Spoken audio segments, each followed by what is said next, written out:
I've heard some things said by certain politicians that the Affordable Care Act is going to cause employers not to offer health insurance. So there's two sets of employers that are affected by the Affordable Care Act. And I'm going to talk about small businesses first, or smaller businesses. So if you're a company that has fewer than 50 employees, you do not pay any penalty and you're not under any requirement to offer insurance to your employees. If you're a small business with 25 or fewer employees, you may actually qualify for a tax credit for your portion, a part of your portion of the premium as an employer, to make it more affordable for you, kind of with the issue that you were talking about, so that hopefully more small businesses will be able to afford to offer health insurance to their employees.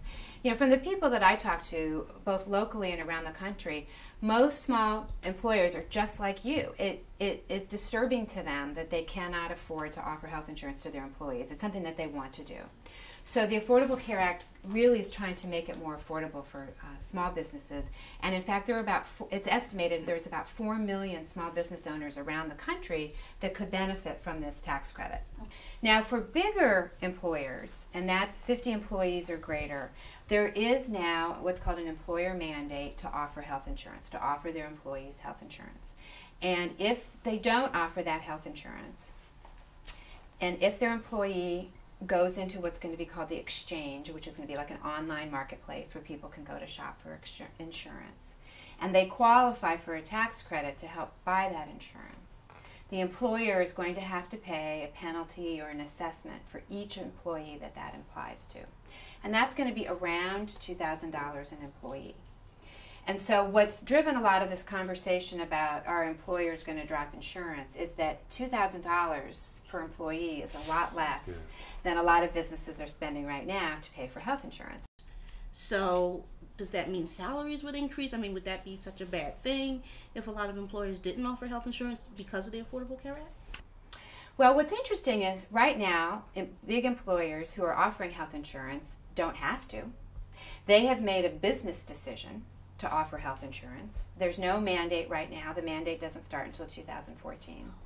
And so when you talk to most big employers, they will say, well, we offer health insurance and we want to know that our employees are healthy and that they're going to come to work every day and that if they get sick, they can get care so they can get right back to work. You know, they've made a business decision that offering health insurance is a good deal for them.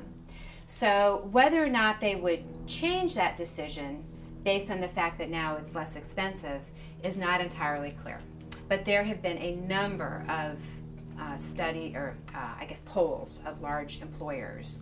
And the vast majority of those polls, especially the more recent ones, have found large employers, now that they've had a chance to really sort of do the math and all of that, the vast majority are saying we're going to continue doing what we've been doing. Because you raise a very interesting point.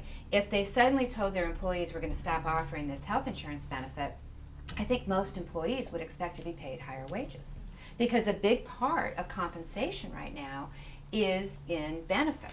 So it wouldn't be that simple, I think, from an employer-employee relationship for employers to say, we're going to stop. And I think that's why we're hearing from most large employers that they're planning to keep the status quo. Yeah.